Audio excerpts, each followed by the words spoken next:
Depuis 12 mois, le président Macron a honoré de sa présence les 500 ans de la Réforme. Il a participé au dîner du CRIF.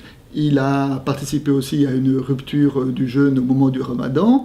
Il a répondu à l'invitation des Bernardins et il s'est rendu au Vatican pour rencontrer le pape François.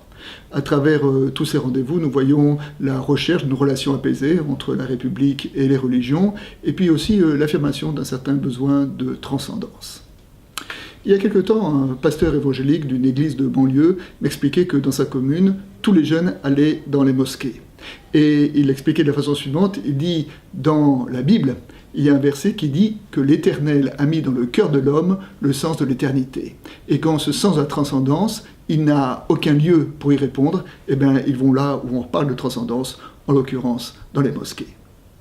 Imaginons un petit peu nos villes, nos villages, dans lesquels on aurait éliminé les églises, les temples, les synagogues, les mosquées.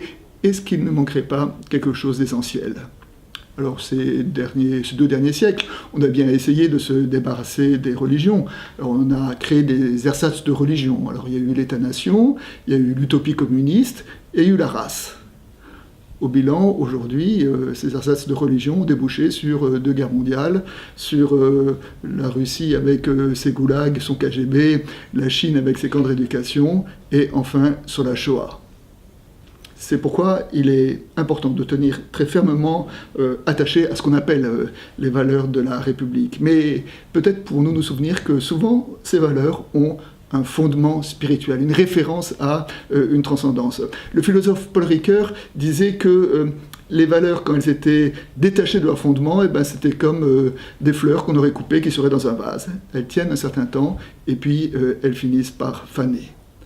Aujourd'hui, on s'enthousiasme pour la Coupe du Monde de football, mais le football, s'il donne des joies, ça peut être des joies qui ne sont que éphémères. Et puis, est-ce une raison de vivre ? Ça ne suffit probablement pas. À l'heure où notre monde est en pleine reconfiguration religieuse, alors avec le président Macron, oui, je crois qu'il est important d'essayer de retrouver une juste relation entre la République et les religions.